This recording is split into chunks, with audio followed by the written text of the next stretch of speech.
Welcome to Roundtable Mindset, the podcast where we seek to understand and share different perspectives in order to grow and challenge our own. And we encourage you, our guest, to do the same.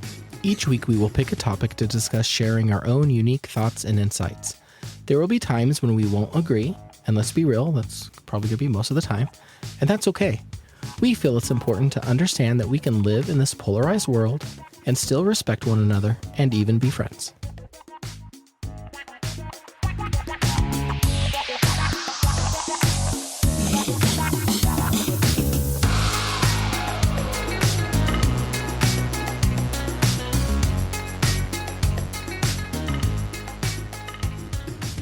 Well, hello, and welcome back to Roundtable Mindset. This is Jamie. And I'm Mahlon. And we're here for another exciting episode. We're going back to exciting, get over it, of our favorite podcast. We've owned it. Mindset. We've owned it. We recognize it. Move on. We have. Well, it's really hard not to say exciting when I'm excited to record these episodes. Like, it's good stuff, so I'm excited to get into it. So I'm just going with exciting. It's just what it is. At this point, I'm done fighting. Whatever. It's whatever we want it to be. Thank you. I'm also excited and happy to be here. We have quite a lot to get through today, so I'm really excited for our guest that's here to speak with us. And the food for thought is a little bit personal for me today. Well, not even a little bit. It's very personal. It's something I've gone through recently, so I really want to get in there and see your thoughts on this, Jamie, or what I'm struggling with. So, okay. Well, I've had a really great week.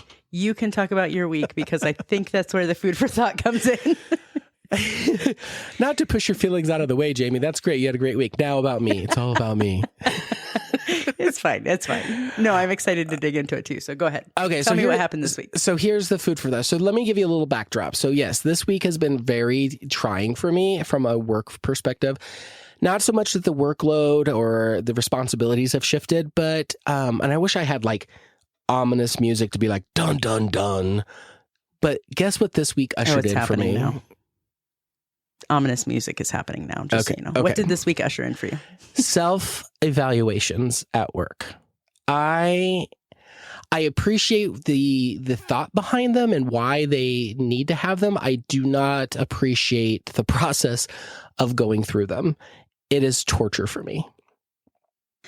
Okay, so tell me a little bit about what it is, how the process works, and how it worked for you this week. Okay, so I think everybody that's listening, so my employer, they require a self-evaluation to be part of our annual review.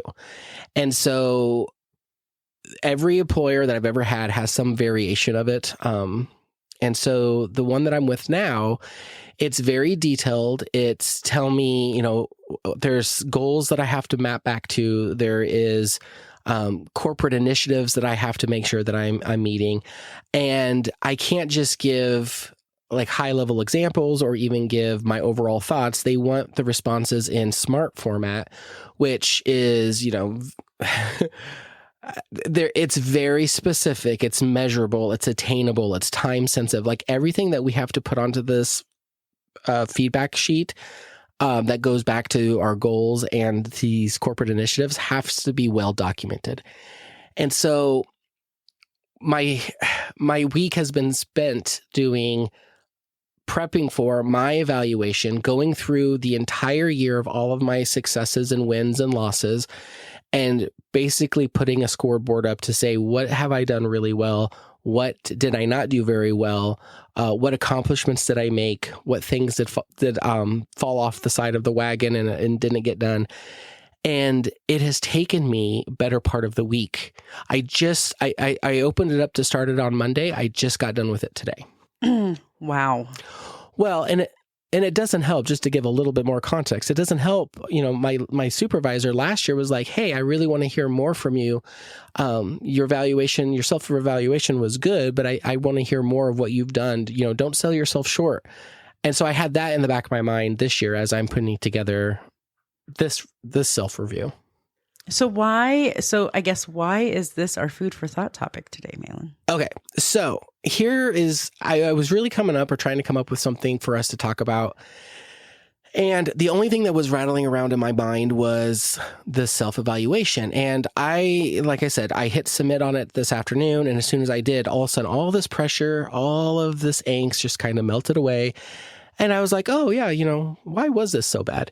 And so I was thinking and trying to come up with, for us to have a food for thought. And the only thing that kept stuck in my brain was, in a world where I give freely feedback to everything. I mean, we've talked about it before.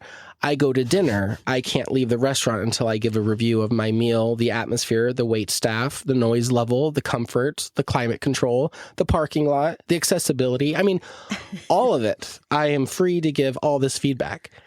But then when it comes to doing a self-review, and I hope I'm not the only one out there, why is it so dang hard for me to self-analyze? And it's almost like I get writer's block, and it takes me so long to kind of put my thoughts together and really figure out what I want to say about myself. And it's not even from a lens of I'm trying to hide anything. It's just a matter of, how do I write this without sounding like I am boasting about myself from the treetops, or I'm the most incompetent human that's ever walked the earth and they should fire me immediately. So that's the food for thought, is why is it so hard for us to do self-evaluations and do self-analysis? Well, I think you kind of started with the answer in that, like, isn't it funny how you went to two very opposite extremes, right? Like, either I am tooting my own horn so hard that I can't, I can't breathe anymore, or I'm disparaging myself and writing myself out of a job. And there's somewhere in the middle there, right? I just wonder if the middle is hard to find. Well, but I would think that when we're doing that, like, we all know we don't live in either one of those spaces forever, right? I think 2023, I had a really good year. I think I'm living more on the other end of, hey, I have a lot of accomplishments. No one's perfect, but there's really not a lot that I would improve on, I think, this year, just because I've done, so much of my job and there were so many things asked of me that I accomplished. That doesn't mean I still didn't have, failures, or what I'll call failures, but I don't think they would tip the scale in a self-evaluation. And so for me, I gave those analogies as one to the other, either I'm tooting my own horn and I'm fantastic, or I'm losing my job. But really, in the year after year after year, it's how come it's like I can't analyze myself because I don't want to. I'm trying to think on the fly as I'm answering that question. It's like I don't want to see how I really perform. I just want to be able to tell other people how they perform and have somebody give me an evaluation for me. Like, I would feel so much more comfortable if a coworker or my boss just gave me an evaluation based off my work than asking me to give some of that information. Well, of course, putting yourself out there like that is kind of scary. Part of the evaluation process is to get some real feedback and to have someone, because you can't see the forest through the trees. When you got your nose up against a tree, how are you supposed to know what it is that's in front of you? And so having someone else with an outside perspective look at us and our performance is easier, I think, than looking at ourselves, because then it's like, if you don't even know that you're going that direction, that you're in the right path, how do you evaluate that? You know what I mean? But I also think, like we were talking before we hit record, I do think that part of that is that, like, we are so quick to criticize ourselves that it is hard to, I think it's hard to be objective in that criticism without feeling like you're not being genuine if you're looking at the other side. And for me, like, the last thing I want to be seen as is like someone who's full of themselves. And mostly that's because I'm really not full of myself. You know what I mean? Like, there's in some spaces, there is a crisis of confidence or something, like, what do they call that? Imposter syndrome? Like, oh, nobody really believes that I should be here, or something like that. You know what I mean? So, like, to talk about that always feels like it's kind of smarmy. Like, bleh, I don't like feeling like I have to sell myself or something. So those are kind of the challenges I have with self-evaluation, is trying to figure out how do I share my accomplishments without sounding like I'm some sort of narcissistic like jerk? And how do I share my areas for growth without sounding like I'm a terrible human being or I should not be employed here anymore? You know what I mean? Like, right. Well, and the struggle that I have internally is exactly what you touched on. Like, I was raised growing up that said, hey, don't brag about yourself. Let your work speak, on your behalf. If you're doing a really good job, you won't need to say anything about yourself, Mahlon, because your work will speak volumes. And that was, I worked for my parents. They were my first employer. And so that was, at a very young age, kind of placed in my mind. And then I saw that in action when I was working for them. And so in my formative years and my formative psyche, that being introduced and then nurtured, it has really deep roots within my personality. And so, I'm not going to go back and say, oh, it's my parents' fault. But at the same time, it's things that I've learned and grown up with that it makes it very uncomfortable for me to speak about my wins. The irony about all of this is I can speak about things that didn't go well 100% better and more often about myself than I can the things that I'm good at. And I think it all comes down to, don't get me wrong, it's all uncomfortable for me.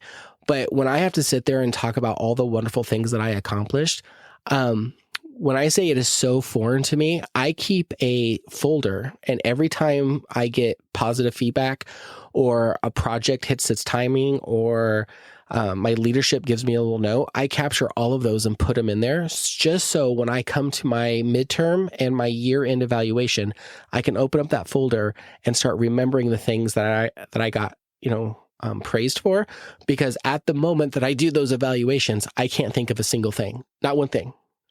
That's a really smart idea, actually. I had never thought of something like that, because I think that that's also, that helps, because that's part of leadership's role, is to help build your confidence as, as a worker, as an employee, as a project manager, or whatever it is that, whatever it is that your title is. And so, going into those like evaluations for me with confidence would probably help me out a ton, because normally I go into them really anxious. You know what I mean? Like, oh, I'm sure there's 50 ways from Sunday that I screwed it up. And so, to be able to look back at that, to know like, okay, wait a second, they do value what I do here. They do, they want me to grow and be the best I can be. That would help me out a ton in going into an evaluation. So that's a really good idea. I'd never thought of something like that. Yeah. No, and you want to talk about double irony, and then we'll move on, because again, I think it was just something I had rattling around with everything that was happening to me this week. But the irony is, in the interview process, you would think I'd have some of the same struggles, right? No. An interview process, because to me, it's just as much about me interviewing them as it is them interviewing me. So it's a conversation. So that actually puts my mind at ease. Evaluation is a one-way street. It's me just telling everybody how wonderful and not wonderful I am. And that's very awkward. So, okay. Put a pin in that. So thanks for talking to me about self-evaluations. Do you feel better about the week? Do you feel better about your self-evaluation? Well, it is what it is. You're done. Like, no, it still sucks. Well, the evaluation itself is probably fine. It's just this process. It's just so, I just don't like it. I think there's better ways to communicate your value and your things that you've learned than to have to put it into a formal document and they want such specific requirements around it. I would much rather just have a conversation with my leader, because if I can put it on a piece of paper, I can say it to their face. That's how I've kind of lived my life. So, and the evaluations that I give the people that asked me, I send them a copy of what I put in there, because I figure if I can put it on a piece of paper that goes to their boss, I should be able to say it to their face. So everybody that I give an evaluation to, I copy it and send it to them personally, so they know it's coming directly from me. That's really awesome, actually. I value that, Mahlon. That's really cool. I do think that self-evaluation has gotten easier the more reflective I have become as an adult. So I kind of it's kind of become part of my process of I don't know, being a good person or being the best person I can be, is to really look at myself and my motivations and really evaluate that. And I think the last time I had to do a self-evaluation, it was when it was voluntary. It wasn't for work like that, but it really was a lot easier for me to do that process because I practiced that more often in my own personal life, So that's I don't know, just food for thought for you, my friend. Self-evaluation. I appreciate that. And at least I can breathe for another 6 months, and then when it happens again, midterm. You do it twice a year? Yeah, we have to do one for our 6 month and then our year end. Wow. So enjoy. Yeah. Sounds fun. It's a treat. Okay, so moving on to our main topic, first of all, to say that I am over the moon to have this person back on is an understatement. So we have Susan, who's joining us. For those of you that have been listening to us regularly, you might remember that name back from one of our Halloween episodes. She was our resident witch that came on and kind of talked us through what witchcraft was or wasn't. And it was such a well-received episode from our listeners. We've had quite the outpouring of wanting to bring Susan back on. I think there was somebody that said, make her a regular. I love listening to everything she has to say. And we enjoyed our conversation last time too. And so we figured it would be a good time to kind of bring Susan back. We got a lot of questions from people that listened to that episode and wanted us to dig a little bit deeper. So I welcome Susan back to the podcast and to the roundtable. Susan, how are you doing?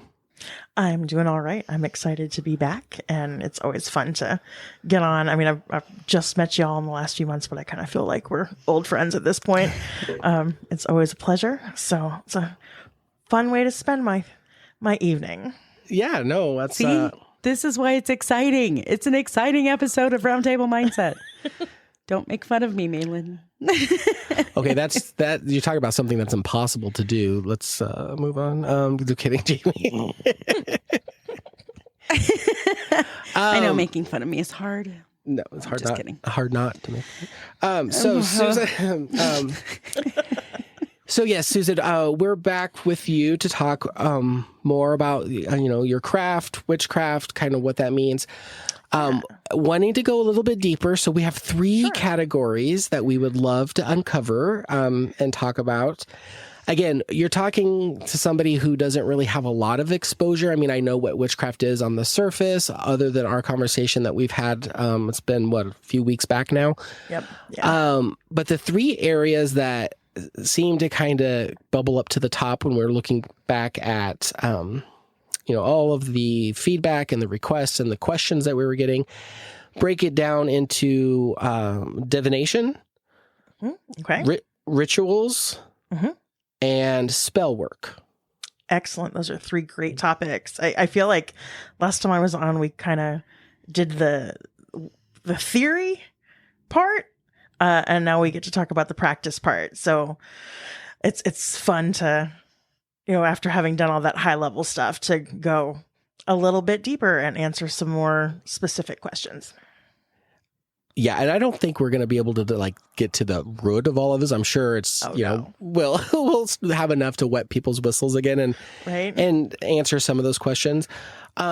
But the one that's one of the ones, all three of these are very interesting to me. Anyways, when I started looking at it, because I remembering our last conversation when we were talking about magic and spells, and it was kind of I think you used the movie reference Practical Magic, which you can blow on a candle and it lights. And I was like, yeah, that's what magic is. And can witches do that? And then, so I'm kind of, really interested in knowing more about the spell work, but can we start off with divination and really kind of understand what that is? And from your perspective, what does that mean? Sure. So if you've listened to the first episode, you'll remember that my entree into the world of sort of witchcraft and all things associated with it was reading tarot, and tarot is a form of divination. Simply put, divination is a practice of looking at patterns as a way to get insight into a situation or into likely outcomes. Some people call it fortune telling. that's not really what it is. Although that certainly people that bill themselves as fortune tellers are using divinatory tools. But it's something that exists in every known culture in some way, shape, or form. There's some argument actually that humans are hardwired to find patterns as a way to make sense of our environment. It's in the anthropological literature. It's called the faces in the clouds phenomenon. And divination is using any number of tools or techniques to find patterns and find relationships and use that as information to guide action and understanding. Okay, so I'm going to pause you for this for just a second, because Yeah. my line of work, I'm in IT. I work for the business. I help them, write strategic plans for the technical folks to build. And so I do a lot of analysis and a lot of spreadsheet work. And I always try to relate to my guests as much as I can. And so when I hear you say that, and I'm thinking of all the analysis that I do into our systems, business processes, new solutions, I take in as much of the information as I can, and then I try to spit out a logical direction, right? Mm-hmm. So are you telling me that my systems analyst work that I've done for many years could be considered a form of divination? You could look at it that way.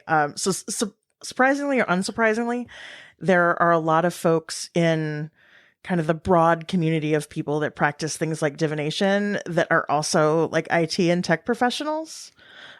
They joke that they call themselves techno mages. Because I mean, what is it like when we think about the things that computers do? Like, what is it if it's not like something arcane, right? So I think we're using that same part of our brain when we're trying to problem solve by looking at the information that's available to us. And what divination does is, at least the theory is, that it gives us access to information that we might not otherwise be able to pick out of the environment, right? But I absolutely can see the system analyst work you do as divination. I have an anthropology colleague that she and I always talk about going through our research notes is a form of divination, because we're looking for patterns to answer questions. Yeah, I'm not going to lie. Before this conversation, I thought divination was fortune telling, like being able to tell the future. And like there are diviners that can, but I tend to subscribe to a worldview that kind of the future is not set. So when I read, tarot is my primary divination tool. I also use oracle cards, which are a little different, and that's like a whole other episode. But what I tell people is, like, I'm going to use these cards, and together we're going to get 1,000-foot view of your life. And we're going to look at all the places where you either have or you can make choices, and where the pattern is taking you, what the most likely outcome here is. And if that is not an outcome that you want, then we backtrack and we find a place where you can make a different choice. It's the ability to kind of, get above and look at a situation holistically, which is, I imagine that is what you do in your systems analyst work. It is what I do when I sit on the floor with my field notes when I've interviewed people. And, there's people who sort of have a question about, well, is it like the hand of God that, directing where those cards go? Is it intuition? What is it? I don't know. I just know that it's one way of, I think of because part of why I really like tarot is it's got these images that are based on archetypes, and it helps your conscious brain kind of get out of your way and to look at the story that they're telling you through the pictures. But people use all kinds of different tools to kind of not really bypass, but to tap into kind of your deeper knowing and to get past like your forward brain, how it's either worrying or, thinking about, oh, I want this to happen or that to happen. It allows that part of your brain to like still a little bit and to get into that subconscious, which is, there are a lot of tarot readers who work with the work of Carl Jung, actually, for that reason, with archetypes in the subconscious. And people use it for everything from making high level life decisions to, there are cultures all over the world that use divination about practical things. Divination is a huge part of a lot of cultural based healing systems. So, those of us that live in Texas. Go ahead, Jamie. Well, I have a question. So, my background comes in human services and way back some early childhood. So, it's interesting to frame it that way because that is a huge piece of like foundational piece of kids and how they learn is recognizing patterns and pointing those patterns out. And I remember when my son was in preschool, there was a time where all of a sudden he was just, it's like it snapped for him and he understood like patterns. He understood finding patterns, right? And I swear that kid could find a pattern in just about anything, right?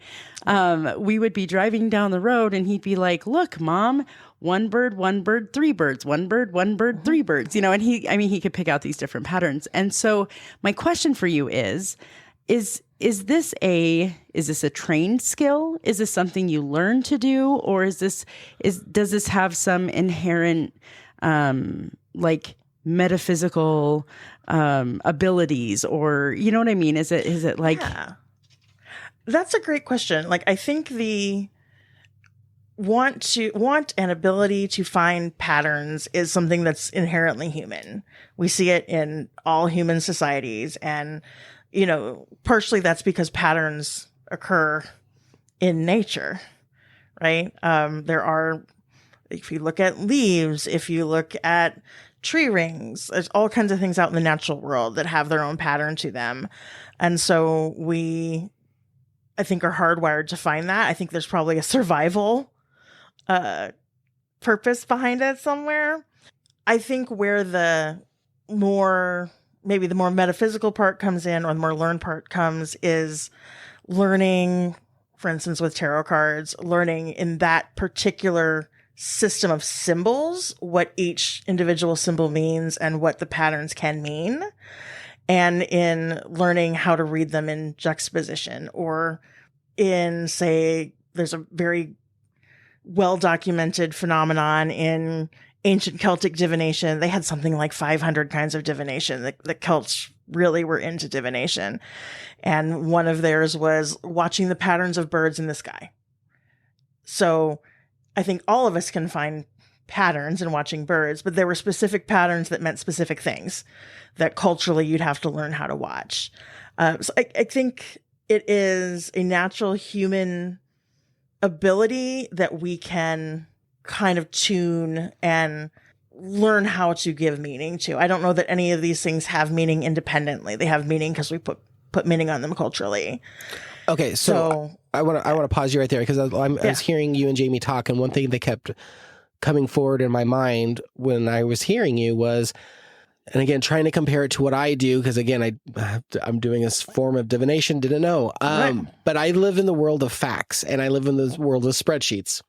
Yep. And so one of the things that I train myself in my profession is don't read too much into it, right? Because things can be black and white sometimes, or they need to be black and white. So as I'm listening to you, to me, it doesn't feel like divination would be black and white. To me, there's a lot of reading into things that needs to happen in order for that to be successful. And these are my words, please correct me. But sure. That seems to be the difference for me, is that one, my world is fact-based and there's ones and zeros and spreadsheets. And then I will say your world, it seems to be like, well, let's find a pattern and then let's read into what that pattern's telling us today. Because if I see that exact same pattern tomorrow, it may mean something completely different. Is that kind of in the right vein? That can be a piece of it. And in practice, at least with the divination systems that I use and I'm familiar with, it's kind of a blend.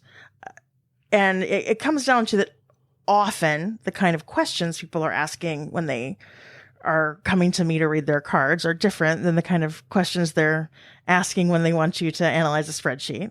So people are often asking questions that, as much as we might like them to have a black and white answer, they're just not going to, because they're questions about the human condition, and humans are complicated. I have multiple expensive degrees that qualify me to say that. But there is, when you work with a system, there are things that they're not subjective. There's, certain combinations of tarot cards, when I see them, they mean the same thing every time. Or I'm like, oh, yep, this is what's happening. And I might talk about it in a way that relates more to the person's situation, but it's pretty clear what's happening. And that's because of the way the system was created. Can you give us a quick example of something like that? Like, when I see it every time, I know that this is what's happening. Can you just... So if I see, this is one that I'm going to tell on myself, because this is one that has showed up in my life over and over and over again. It's like, oh, we have the Knight of Pentacles and the 10 of Swords and the Hanged Man. That boy's lying to you. Like, that's always that whoever, it's like, no, there is somebody in your life who's lying to you. And I'm never wrong about that one. I'm not sure what the tolerance for profanity on this show is. So, but well, that could also, that one's never wrong. That could also be indicative of the human condition too. I'm just saying. Yes, this is true. This is true. And that's always the question, is that a lot of times, and I tell my clients this, is when I'm reading for them, is I'm like, I'm probably not going to tell you anything that you don't already know on some level, but you need to hear it from me. Like, you need to hear it from somebody else, and to put it in a bigger context. But it's a very rare thing that something comes up in a tarot reading and a person has no idea what I'm talking about. So let me expand on that a little bit, because what I'm hearing is that part of the process is the pattern. And so maybe by hearing you say that, if I've already recognized that in my own, that's another, because there's something back in the day when I attended the good old Baptist church, our pastor, he was amazing. He was an older guy, and he always used to say, if it's repeated, it's important. And so it kind of reminds me of that, if you've recognized it and you're just hearing it in a different way from another person, that's just another indication that it might be something to look at. And so that's a really interesting way to look at it too, that it's not necessarily some magical thing as much as, I'm going to get out of it what I need from it.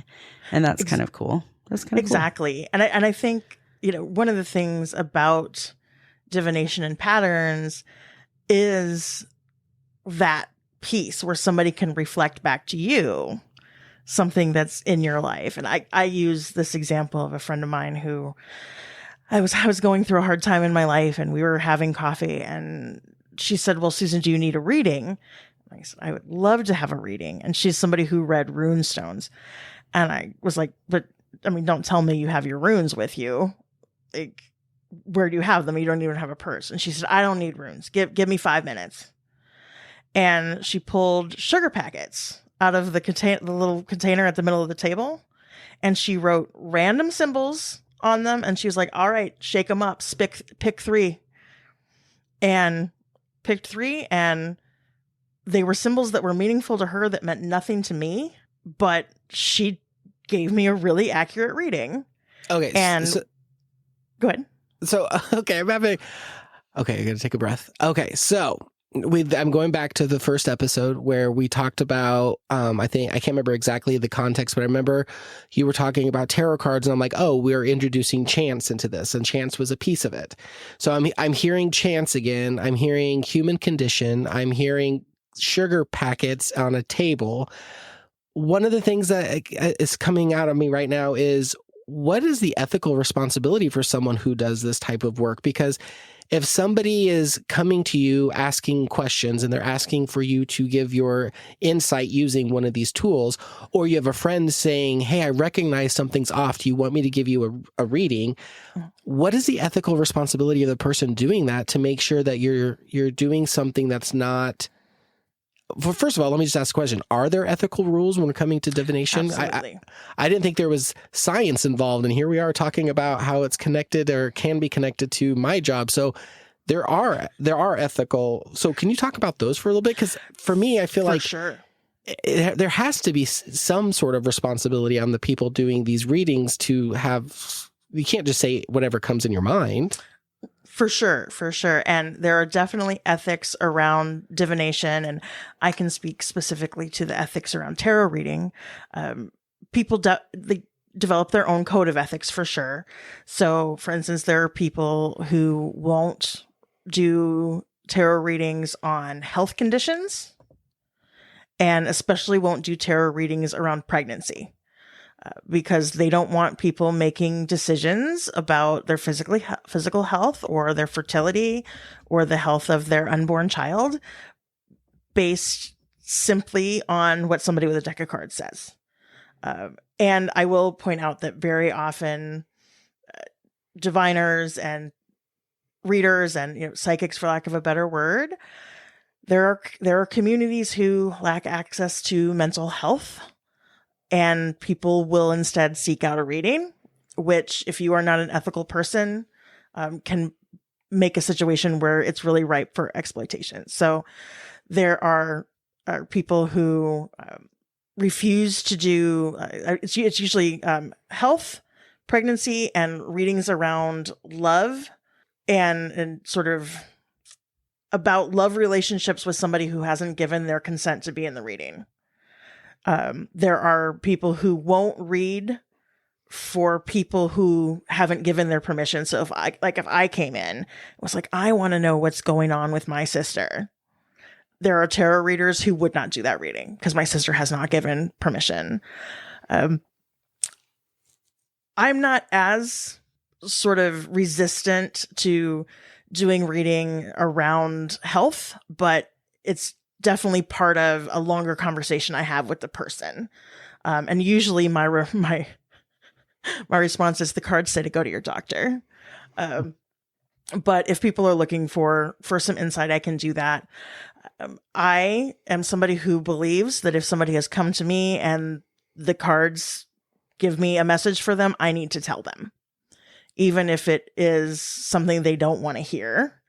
I am of the belief that they've been brought to me because they need to hear this thing, and apparently they need to hear it from me. So yeah, the most sort of extreme example I can give is I was reading at a fair one time on my campus way back when I was in graduate school, and this group of girls in their sorority t-shirts came up to get readings, right? Because I was doing little readings for free as part of this fair. And I gave her two friends her reading, and they were, pretty happy. And I gave her the reading, and I put out the cards, and I'll never forget it. And I looked at them, and I looked at her, and I looked at them, and I looked at her. And all I could say was, I was like, honey, I know this isn't what you sat down to hear, but I need to tell you that if this man continues to hit you like that, he's going to kill you. And I need you to know that. And she just burst into tears, and she was like, how did you know? And I was like, I don't know how I knew, but it was right there. So do you need me to walk you over to the counseling center? Like, what do you need? Wow. Yeah, it was intense. I very seldom had anything like that. I've had maybe 2 readings like that in my life where it was so specific, and I was just like, I do not want to tell this person this, but I have to. Mm-hmm. Because it's going to have consequences if we don't. Yeah. Now I have a quick, I have a quick question to kind of wrap this piece up. I just realized that we kind of talked about tarot. We talked about, and I wonder, I don't know. I don't think I have more knowledge than the average Joe on the street, but I do tarot cards, right? Mm-hmm. There's palm reading. That's a form of divination, right?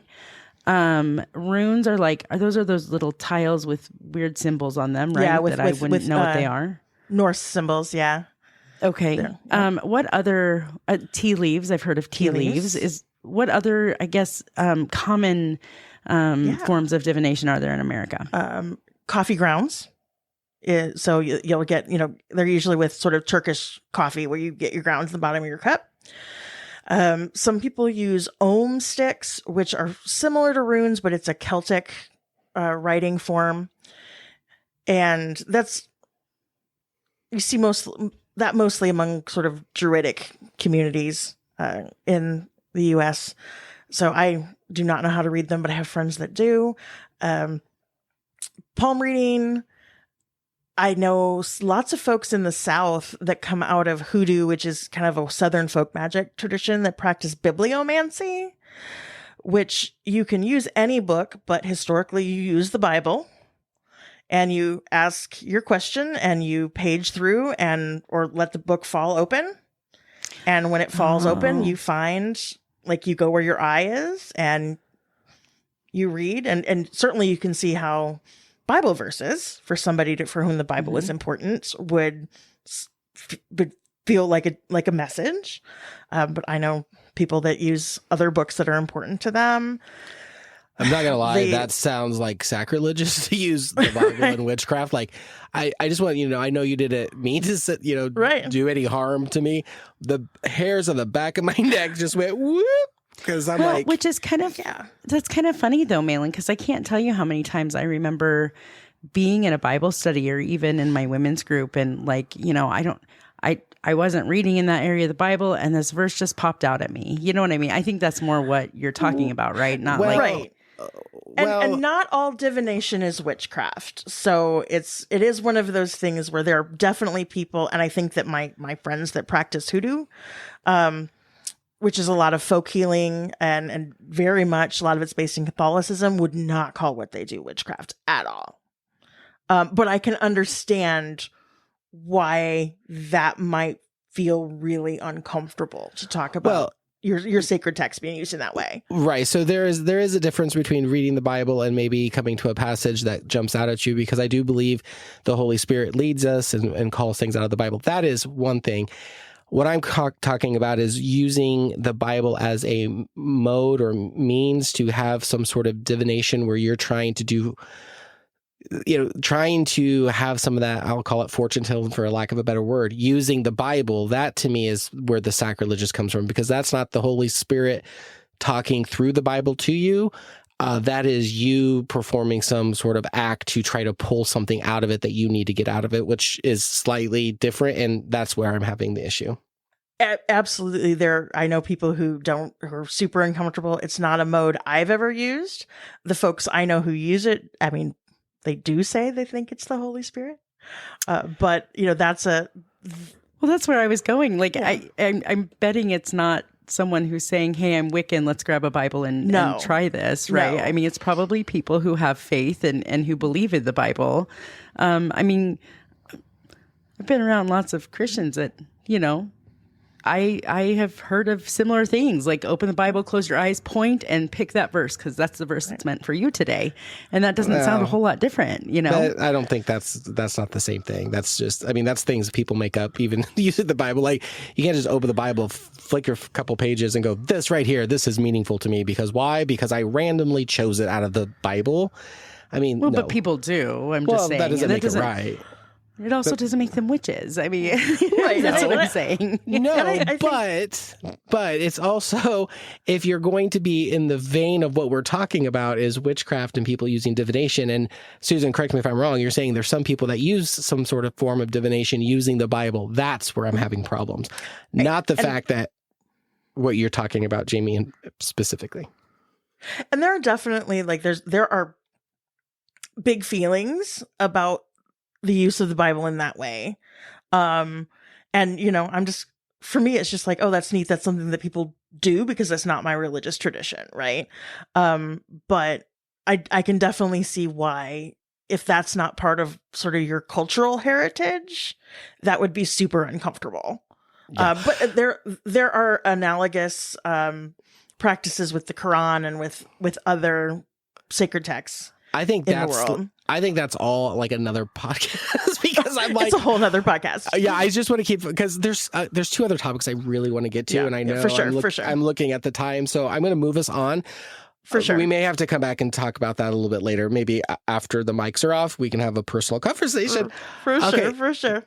The next one is Spellwork. So this one is probably the most fascinating of the three topics to me because when I was a kid, again, in my mind, I think we even talked about it, practical magic, being able to perform magical feats. Jamie, I know you're a Charmed fan. I think you are talking about Charm. Yes, I am. Yep. So talk to us some more about in witchcraft and your practices. What does it mean when we come across spell work? What is that? Sure. So I think that one of the things that's like, I'm putting my anthropologist hat on, my pith helmet on for the moment. The thing about witchcraft, and that's kind of a Western word that we apply to a lot of practices all over the world. Every known documented culture has some version of what we would call witchcraft at some point in its history. But the thing about witchcraft is that it is eminently practical. It is a technology, I call it a sacred technology, that has been used by people most often who are not in positions of power to exercise power over their situation. And not in a way like I'm going to curse you and hurt you and like have power over, but to exert some control over what is happening in their environment. So it's what in some of the research in anthropology is called a like weapon of the weak or weapon of the oppressed. So it is at its heart very, very practical and goal directed. Now, you can definitely see out in the media, things like practical magic, like Charmed, like the Craft, where people do these sort of big spells to, I don't know, like stop the world on its axis or whatever. I'm a big Buffy the Vampire Slayer fan, so I'm thinking about all the big bads, right? But for most people, witchcraft is something that helps with everyday challenges. And that is done through spell work.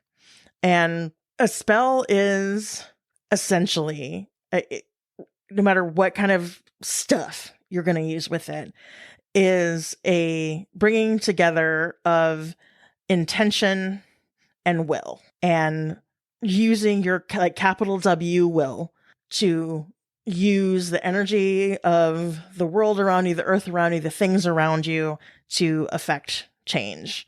I have some friends who write about spells as being sort of analogous to prayer, and I don't think that that's, for my practice, that's not true. Prayer is a separate thing for me.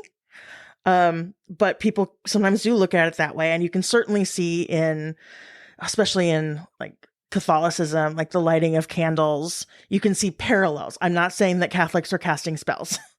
But you can see parallels of the idea that you can commit an act on this physical plane and it makes a difference in some place that's not right there, right? I actually do very little spell work in my life. That's not something that I've ever done a whole lot of because I am a very practical person, and most of my problems have a practical solution. I may occasionally do some spell work with stones or candles to help me stay focused, to remind me that there's work that I need to do. Like the example that I use when I go out and I do public education is I talk about money spells, because finance and romance, those are the two things that if you walk into your average witchcraft shop, people are going to try to buy. Right? Love spells are a whole other set of ethical questions. And besides, I'm like already with my soulmate, so I don't need to do that. But so money spell, right? I will get my green candle because green is associated with prosperity. And I mean, money's actually green in this culture. And you'll get some cinnamon and some nutmeg and some ginger. Or if you're practical like me, you go get the thing of pumpkin spice out of your spice cabinet. and you burn a little bit of that. Pumpkin spice is a protective potion. No kidding. I'll burn a little bit of that like incense. Wait a second. Okay. I have a quick question. Yeah, I got to stop too. I got some stuff. But my first question is McCormick better than the Dollar Tree version? Like, can I get the pumpkin spice at the Dollar Tree, and is it just as effective as the other one? Witches are practical.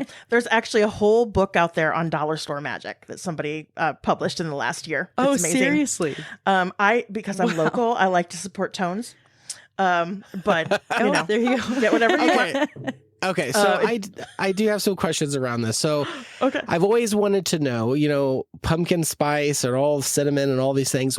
And I've heard, burning sage. If you have, I like watching paranormal shows, and they're always like, burn some sage. And I've always thought to myself, what does that actually do? Because if you, I've said this before, but if you are a spirit that can transcend the dimensional rifts, what is burning a little sage going to do to anything? If that is real and you have spirits coming over, same questions apply to what you were just saying. Like, why does burning cinnamon, why is that protective, or pumpkin spice? Why is that protective? What gives that thing its power other than just you believing in it? Well, that's a big part of it. There are, a lot of folks draw from, deep lore about plants and herbs in most cultures. Most people that practice witchcraft in the US draw from what's broadly called the Western occult tradition, where, we know that people have been using these herbs for this or that for a long time. And there is, the power of tradition, which is kind of peer pressure from dead people, but also the idea that if enough people believe in something, it puts power in it. I also talk about spices in prosperity magic, because there was a time not so long ago in the grand scheme of human experience where cinnamon and cloves and ginger and nutmeg were the most valuable substances on the planet. People have literally murdered each other for spices, right? So that's why it's part of the prosperity. And that's why, because it is. It at one point you could trade those. They were literally money. So right?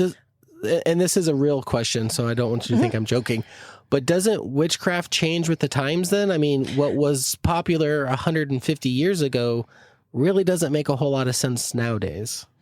It does change with the times in a lot of ways. Like, for instance, a lot of folks don't burn white sage anymore because that is something that is sacred to indigenous people in North America. And there are specific ways that you're supposed to use it. And if you're not trained in it, you probably shouldn't be doing it. And there's been enough white sage, particularly, that's been picked for sale in New Age shops that it's actually becoming endangered. But a lot of us have switched to culinary sage because we know that Europeans did that. And belief is what is the key in sort of any magic. It's sort of like, it's topical. If you take the story literally, why on earth people joke all the time, like, oh yeah, exactly what baby Jesus wanted, myrrh and frankincense. Yeah, that's what you bring a newborn. That was currency. That was supposed to pay for their flight away from what was happening, right? We still burn frankincense and myrrh in Catholic churches, right? And now it's so associated that, like, with that environment, that's what sacredness smells like to people. So it is, whether things have inherent powers, I don't know. And it's kind of like beside the point for me. It's about working with my senses to kind of keep myself centered and on track. So if I'm doing a prosperity spell because I'm looking for a new job, which I'm not right now, but 2 years ago I was, I would think about the kind of jobs that I wanted. I'd probably make a list because I'm a list maker. I would speak whatever. I don't write my spells out. They don't rhyme. Like, you can get books what do you of mean? spells. Wait a minute. What do you mean they don't rhyme? I've always learned, or growing up watching television, they had to rhyme, right? Isn't that how part of the magic is they rhyme? Yeah, well, there are some people who would say absolutely, and you can definitely look that up. There are books of spells where things rhyme and they're all flowery. I am a very grounded, earthy, practical girl. So I'm kind of like, hey, I'm going on a job interview. Don't let me screw this up. And I like, light my candle and I think about it, or I light my candle and burn my cinnamon while I'm looking at job listings or while I'm working on my application. And then I actually need to submit the job application. I can't just do that and be like, all right, like, I guess Harvard's just going to come knocking. I'll just like hang out and make a cup of coffee. It helps me stay focused on the goals I'm trying to pursue. I am a big believer in the placebo effect. And there are people like, how do you know that magic's not just the placebo effect? And I'm like, well, I kind of don't care. Because if we think about the placebo effect, like you look at the studies where they show that people who were being prayed for, their cancer tumors shrank, right? Like, in what world is that not kind of a miracle, right? That the power of belief can do a lot of things.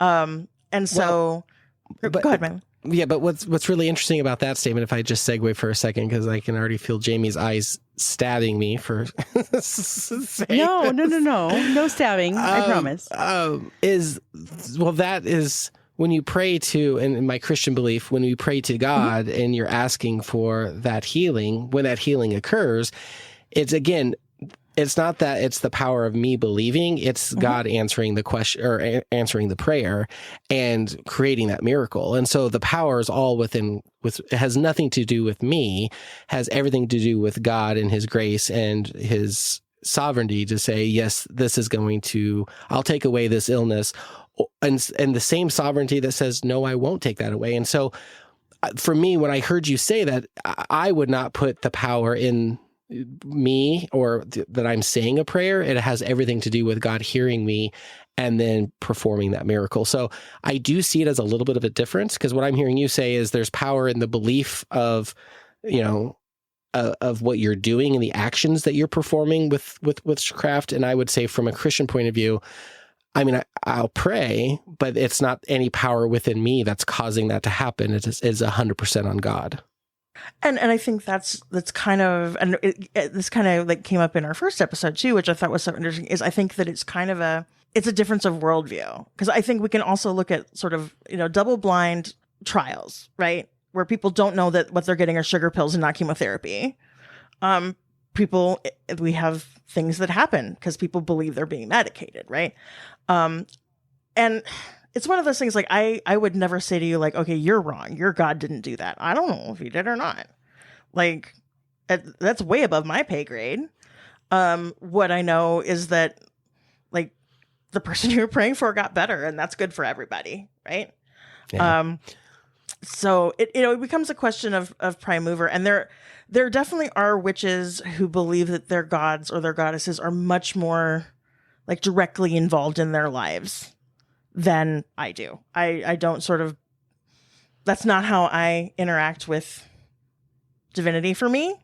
And I treat spellwork as a way to keep myself accountable, to maybe give myself a little extra oomph. If I when I was doing my job search and there were times where it was crappy. And I'm like, okay, like I'm going to do something to like keep myself focused and keep myself positive.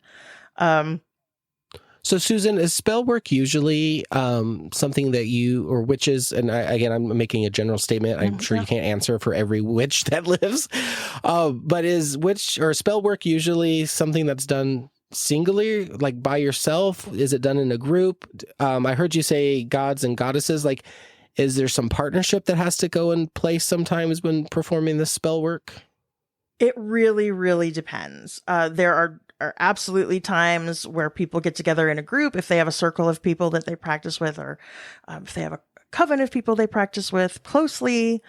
I've definitely been in sort of group spell work when there was somebody in my group who was sick, and she asked us to do some work for her to kind of raise some energy and send it to her.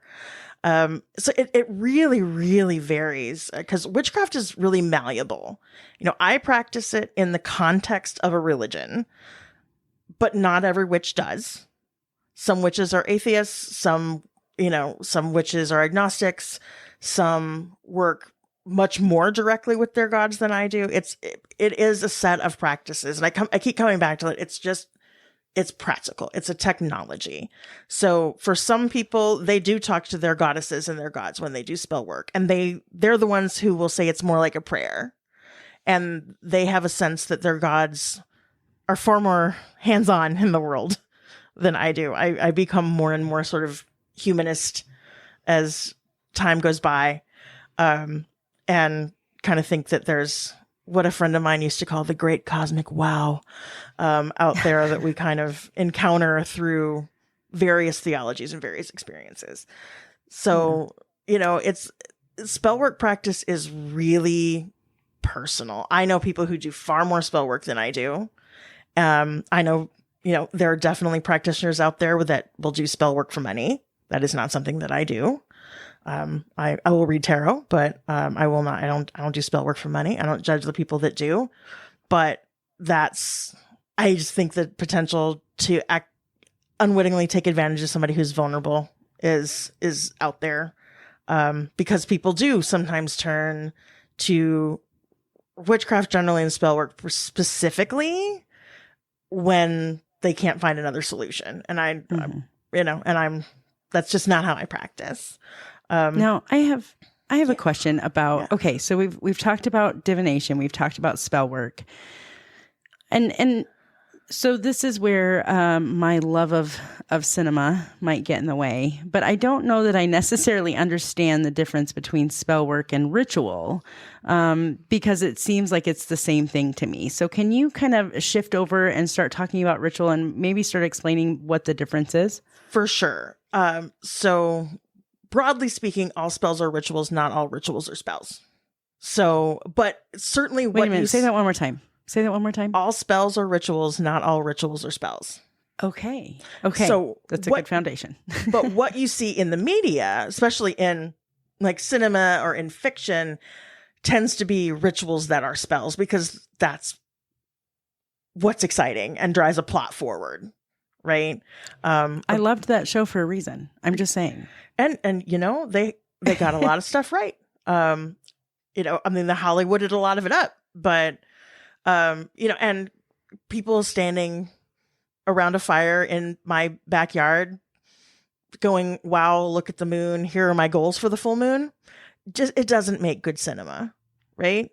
But most of the rituals that you'll see, the average witch, if there is such a thing, engage in, look a lot more like that. So again, I practice within the framework of a religion. So I can only speak to what my rituals look like and sort of what my calendar looks like.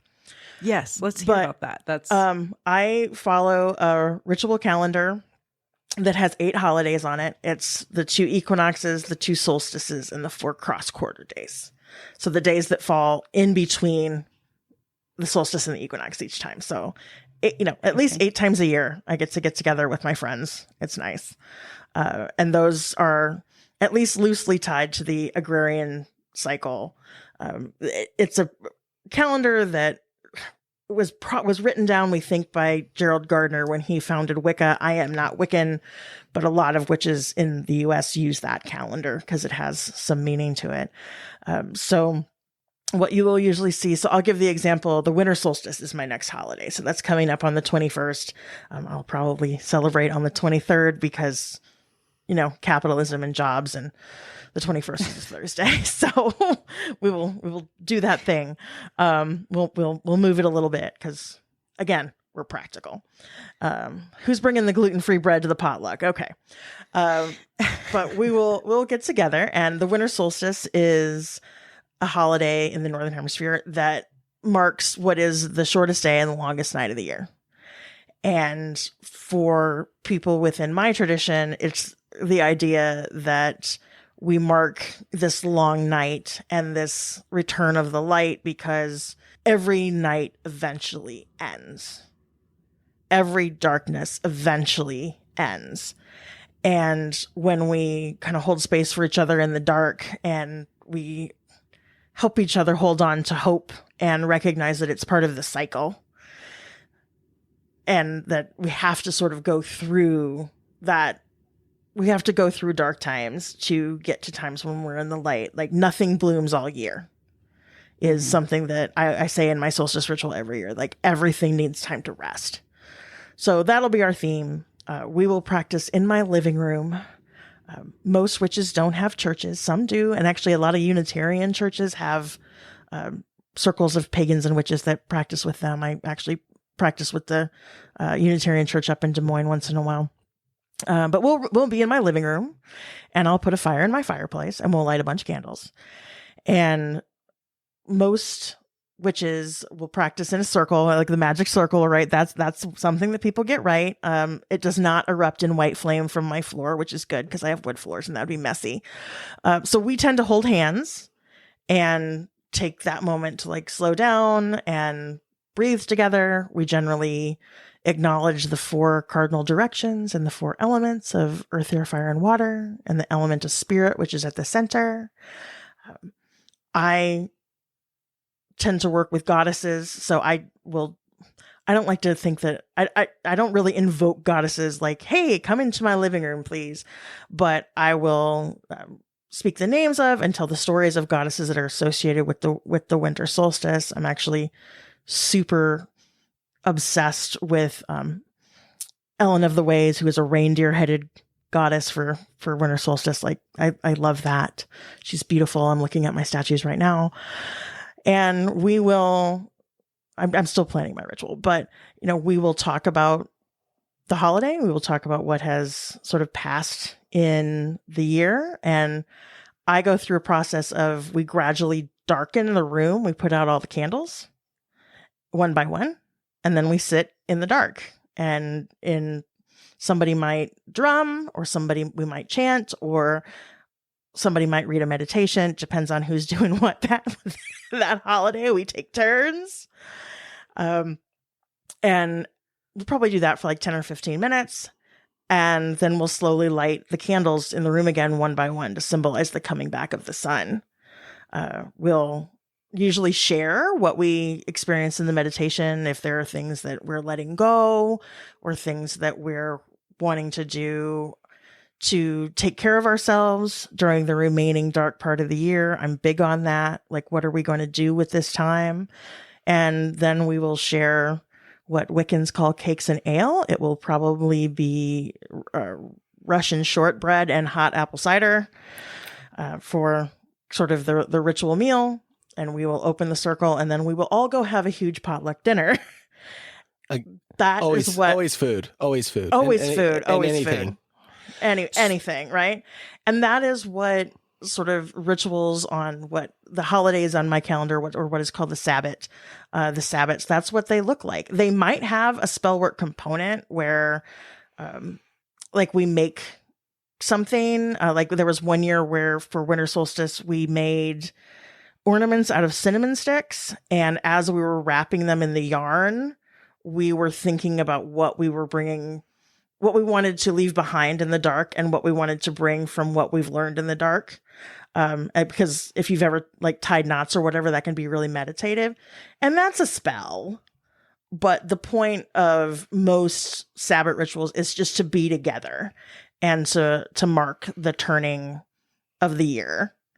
And some people practice by themselves. I've definitely done rituals on my holidays all by my lonesome, but they really are. I really prefer to be in community because we're not meant to be isolated. So I have to ask this: are there any sacrifices that go on in any of these rituals that are done? Not in the like small furry animal way, but there are people who will. Like, we just did a ritual for the full moon. And what's very common for full moon ritual, which would look much like what I just described, is to write down what you are letting go of and burn it. And I guess you could call that a sacrifice. But to sacrifice just means to make something sacred. So, but definitely not sort of in the Hollywood way. Like like nobody's going to be delivering a black goat to my house the night before solstice or anything like that. They're much more metaphorical. I see. So I'm trying to go back through my mind of what you said, and I'm going to probably get it wrong, so you're going to have to correct it again for me, Susan. Not all spell work. No, I'm going to mess it up. Not all spell work are rituals. All spells are rituals. Not all rituals are spells. Okay, so, and I think you just gave us an example one, but I want to make sure. So what would be an example of a ritual that's not spell work? Is that what you were just talking about when you were doing the winter solstice? Yeah. Okay. Yeah. So there will not be a spell in my solstice ritual. We will do some meditation and self-reflection to bring it all back to the food for thought. But do that, Bravo, do that work. Bravo. Bravo. See, I'm a pro. Gold star. But there won't be any like formal spell work. Cause it's one of those things where it's like, for me, if I'm going to do spell work, it's usually for something that's personal to me, or in the case of like my friend that was sick and we all did a ritual for her with a spell, was very personal. And it's for the holidays. I think that for the Sabbats, I think that it's just, more about being in community, and, the self-reflection and meditation bit is, I believe, good for our soul, but we don't need to make the holidays work. So if somebody that's not, maybe they're just looking into witchcraft, or maybe they dabble, right? They don't call themselves a witch, but they're trying to get some friends over, and hey, they have a Ouija board, or they want to perform some of these rituals. Would there be any like warnings or advice you'd give to people around just kind of willy-nilly trying to jump in and out of the rituals or magic work or divination? Yeah. I always tell people, like, do your homework, do more homework than you think you need to. That there are, especially now, there's so many resources. If you can get to a Unitarian church that has the organization you'll look for is called CUPS, CUUPS, Covenant of Unitarian Universalist Pagans. They hold rituals on the holidays that don't ever involve spell work, in my experience. So they're a nice way to see kind of how things are done, in a very accessible way.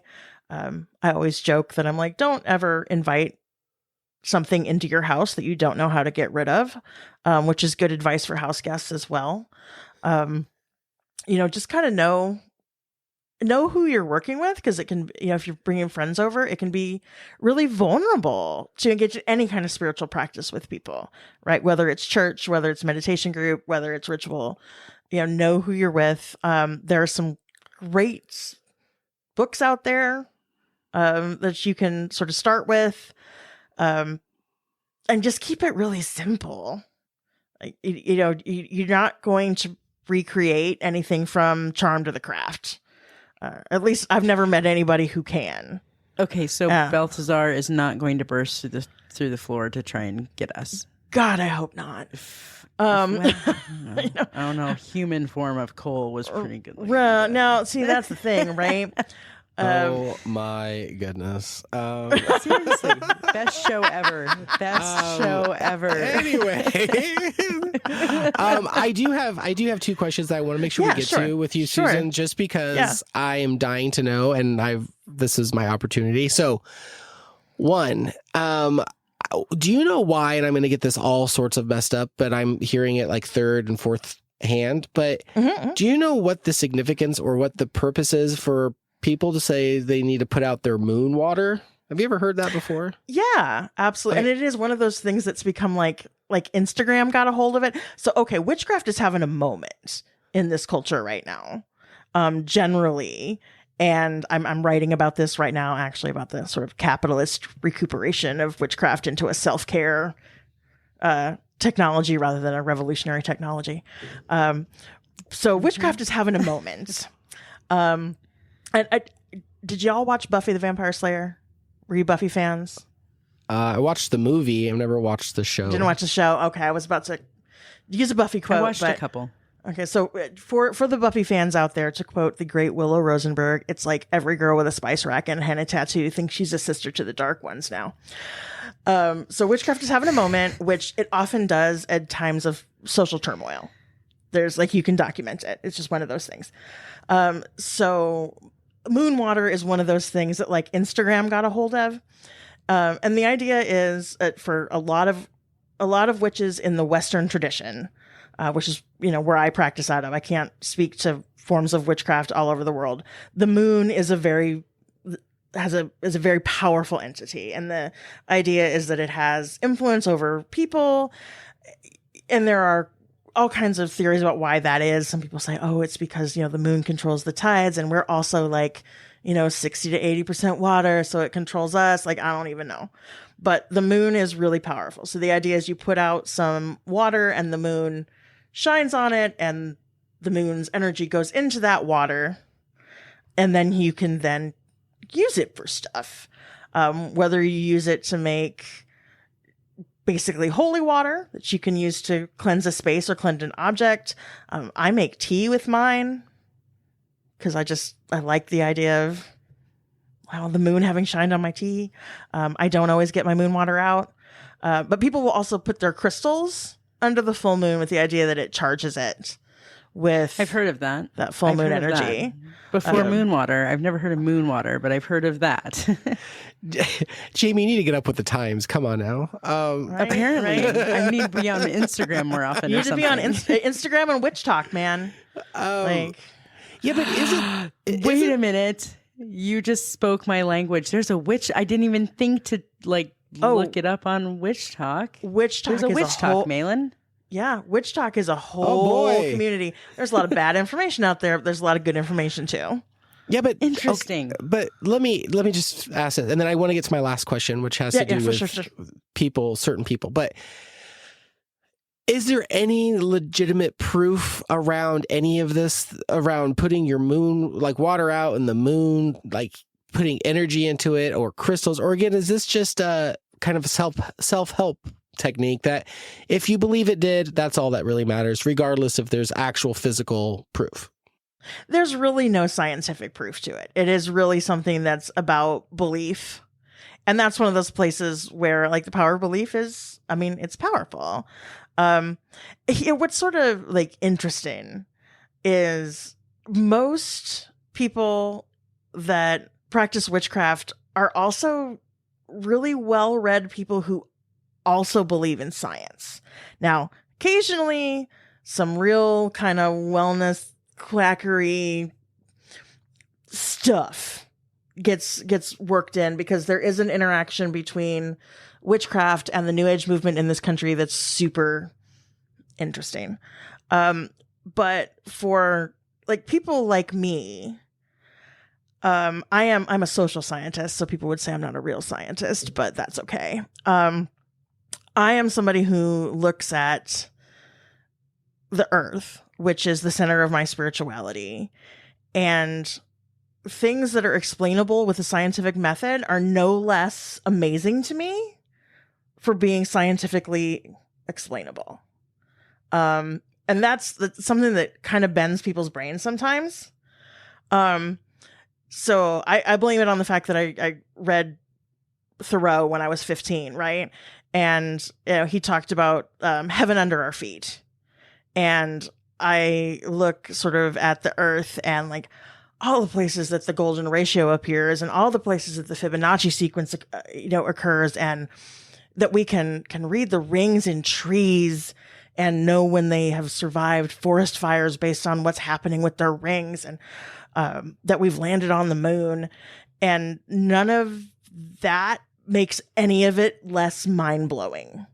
No, I'm with you. That's exactly. Sometimes there is nothing more awe-inspiring than just looking up at the stars. I agree. Using science to just marvel at God's miracles is amazing. I agree with you. Yeah. And I think that's... See, look, we found something to agree on, Mahlon. and I think that's one of those things that sort of comes up. I hear it a lot in people that are kind of anti-religion, is they try to use science as a gotcha. And I'm like, no, these are two different no, you didn't just disprove my spirituality with science any more than they disproved yours, Mahlon, right? That these are these two things that sort of exist together. It's like I think about the spiral, which is one of the oldest sort of symbols in Celtic cultures, and is an important symbol for a lot of witches. And the places that the spiral shows up, that it shows up in our DNA, that we see it in the Milky Way, that these are that nature reflects back to us again to think about patterns.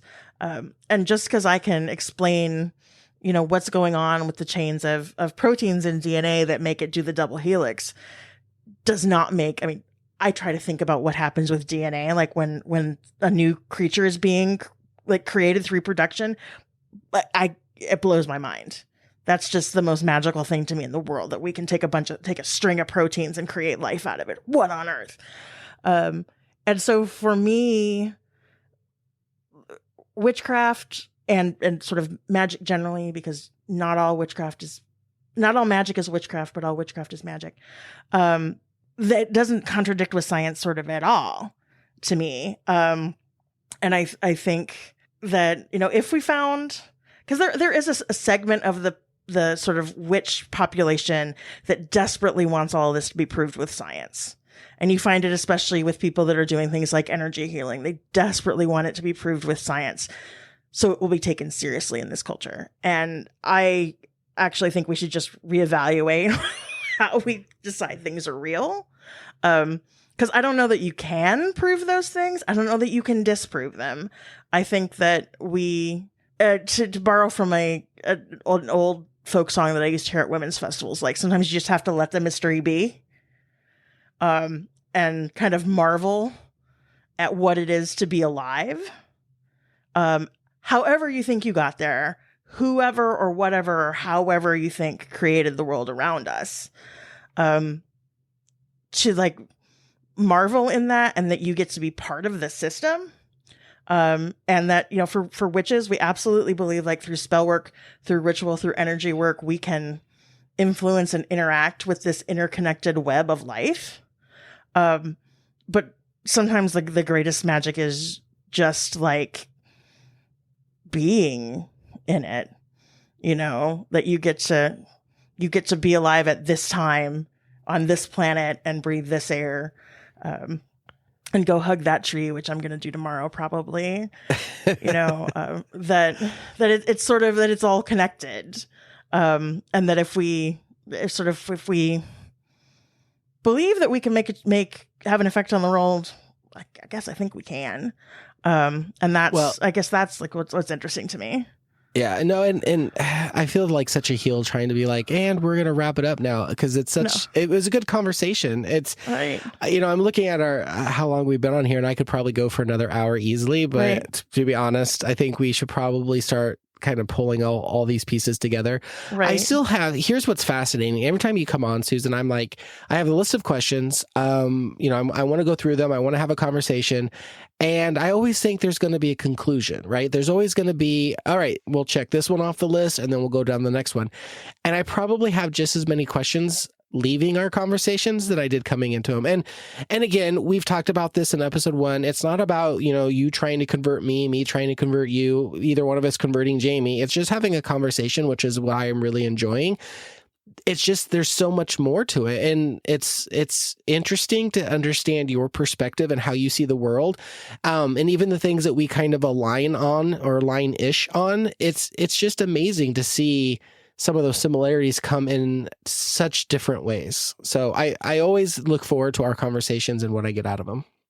Yeah, I am the same. Like I love when we find the connections, and the idea that like there's always more is actually something I love. I was talking to a friend of mine about this today, actually. And there was like, there are worldviews that are very much about certainty, right? And I understand the appeal of those for people. And there are worldviews that are much more like, the idea of certainty is a little scary, and the idea of like leaning into the uncertainty and being able to be malleable. That is something I really enjoy about the worldview I sort of came into through my spiritual tradition and through witchcraft. And I don't think either one of them is better than the other. I think that people kind of come to, and then of course there's worldviews all in the middle, right? And for people that have a worldview where certainty is a big part of it, an uncertain worldview where there's a room for squishiness is like, what on earth? And for people like myself who are like, I love the uncertainty, the idea of like hard guardrails freaks me out entirely. And so I kind of love that there's like this beautiful diversity of the different ways we can approach the world, that we can approach the divine if we want to, that we can understand and find community. And that even with all that difference, if people are willing to approach each other with curiosity, we can find those points of connection, that sort of web. Because I mean, good Lord, we're all in it together on this planet. Yeah. So, if we can find a way to have conversations with each other and each of us make our changes in the way that makes sense to us, I think that's the only way out of it is, we have to, like, we all need each other desperately, and need to have conversations like this so we can find those connections instead of just sort of assuming that you look at the world differently than me and therefore we have nothing to talk about. Yeah. Well, I just want to take a moment and thank you for coming into the space and allowing us to be curious about you and ask all kinds of questions. We are thankful to you to be here for being here, and I don't know, maybe we'll get some more feedback, right? And bring you back on again for something else. So. Well, I can talk about anything. So I already have another topic that's brewing in the back of my mind. So it's a surprise to you, the listener. But yes, Susan, thanks again for coming on. It's always a pleasure. You make it easy to talk to you. Yeah, make it easy to talk to you, and such interesting information. So, all right, I guess we should probably say goodbye to you, Susan. So thanks again. All right, thanks so much. Thank you. All right. We'll see you all again next time on Roundtable Mindset. Bye, everyone. Bye-bye. This podcast was recorded and edited by Jamie and Mahlon. Music by Famous Cats. If you have a topic you'd like us to discuss, please email us at roundtablemindset@gmail.com. Text or call us at 402-819-8999 or join the conversation on Facebook at Roundtable Mindset Podcast. And never miss a new episode by making sure you like, subscribe, and share wherever you listen to podcasts. Thanks for being our guest today. See you next time at the Roundtable. And remember, your opinions and perspectives matter and are appreciated, but might not always be shared by others, and that's okay.